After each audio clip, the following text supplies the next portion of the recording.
Hey, coaches, welcome back to my YouTube station. This week, I've got my wife on, and we're talking about more personal things. So, not a lot of just head coaching stuff, but stuff that I think that matters more important than that. And that's how you treat your family. I talk about this a lot in a couple of my books. I've been the coach of the year, and she was with me in all the pictures.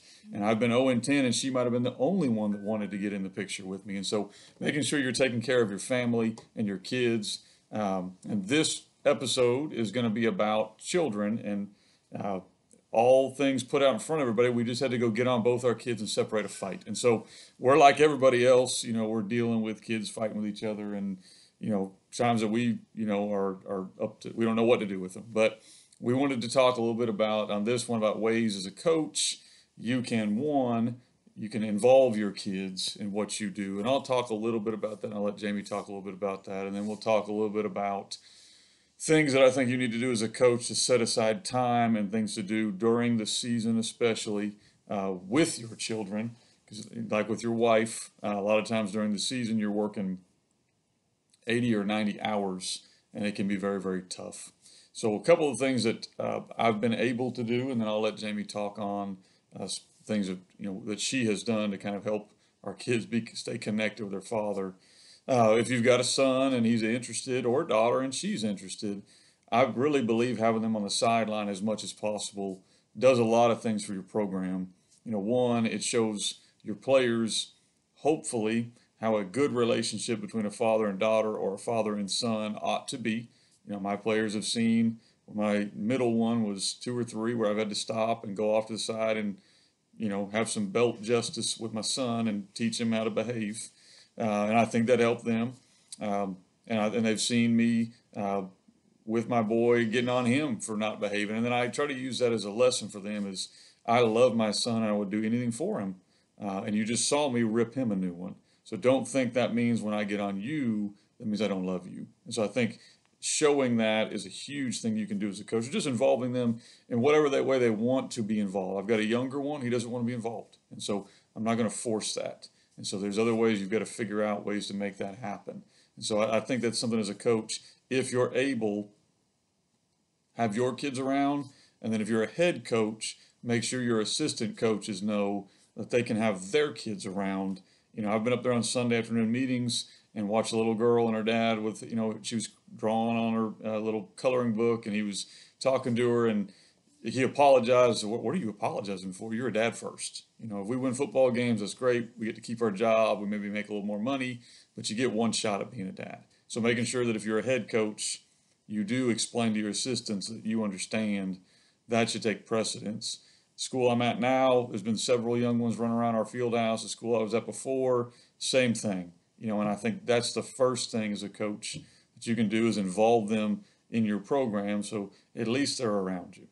There are a couple of things we've tried to do, and I'm going to let Jamie talk a little bit about maybe some other ideas so you can tell as a coach, guys, it's tough. And a lot of times these ladies are single moms throughout the season. Well, when ours were smaller, I would bring them up at lunchtime or right before practice. I tried not to take them too much during practice because when they're little, they are more of a distraction than just being around them. There's been plenty of times that I threatened to, do we need to go see Daddy and let him take care of you, and then they straighten up until he comes home. But I remember a long time when they were little, it was hard because they would go a full day or two without seeing him unless I took them up there to him. So, um, you know, it's important for them to get to see their dads and more than just Friday nights up on the stands. But and we were ones that made a point to. We went to all the games, took the kids to all the games.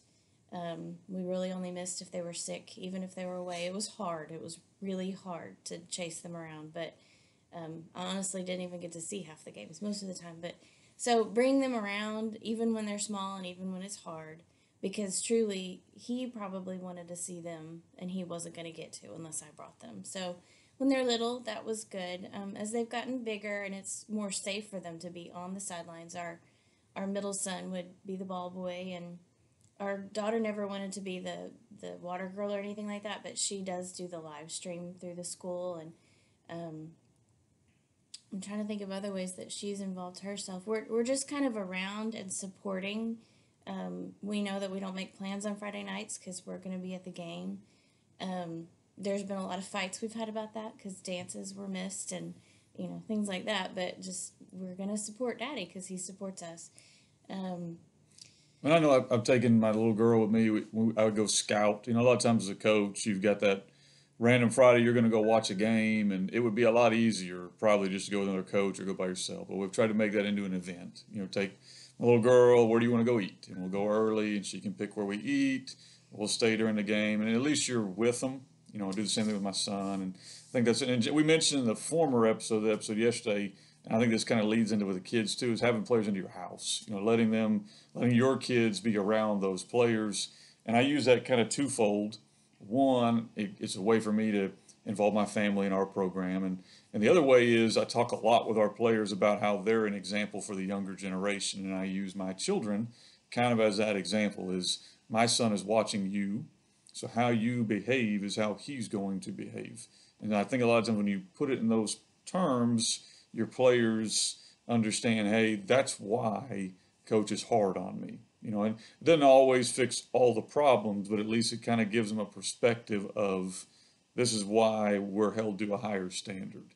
And so that's been one thing that I know we've done by bringing them into our house and really involving our kids in their lives. And, my son has been number 11. And so whoever number 11 is on the team, it seems to be just a natural little bond with those guys. And I'll talk about how, hey, one day he wants to be you. So it's kind of been a way to really work with your players and involve your family on that end too. And, it's tough. And I would say if you're a coach and you have a wife and you have children, be extremely patient with your wife because she's pretty much handling all the duties during the football season. I know Jamie's been through when our kids were little, it was really, really, really tough. And I was a young, immature coach. I didn't know all that stuff. And so I didn't recognize what was going on. I just came home and I was tired and just expected things to be kind of run that way. And it doesn't always work that way. Anything else you want to talk about with involving kids or well, just like you mentioned, the relationships, it's always been fun to watch. It seems like our middle son, Braden, always would pick one player. I never understood how he was drawn. Sometimes it's because he was number 11, but sometimes it's just he's drawn to one of the kids.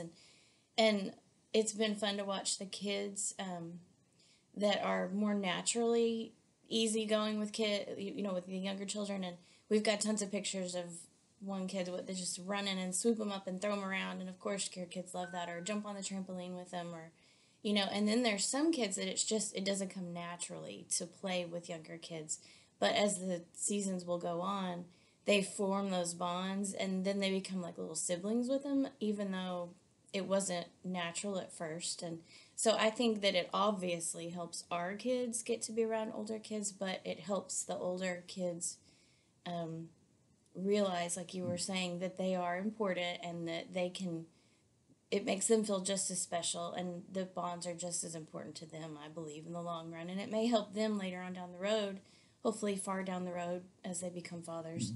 But I think it's building things. Kenny talks a lot about not just teaching football, but building how to become good men. And I think that being around kids, even though, that wasn't really even my strength growing up, it wasn't natural for me. So I think that is one area it can help these kids build another part of their character, And I'll say this, to me, is an old terminology, like coaches say, you've either been fired or you're going to be fired. And so a lot of times because of that, I know a lot of coaches are very hesitant to kind of dive in and invest in their community because, you being hurt is one thing, but your family and children, that's a tough part of the profession that we're in. I would say do it. To me, you need to dive in and invest in these kids and don't worry about all of that stuff. I think sometimes, maybe a parent blasting you on social media, that's going to happen, but your job is still to invest in those kids and invest in them. And I think the way to do that is to make your program like a family. And I think the only way you can do that is involving your wife and involving your kids. Tomorrow, we're going to talk about ways kind of off the field, separate out football from your relationship with your wife. What are some ideas you might be able to do to somewhat spend some time with your wife in those crazy times during football? And so we'll be talking about that tomorrow. And until then, guys, I appreciate you coming on. Miss Jamie did. I appreciate her coming on and putting herself out here on this YouTube channel. Thank you.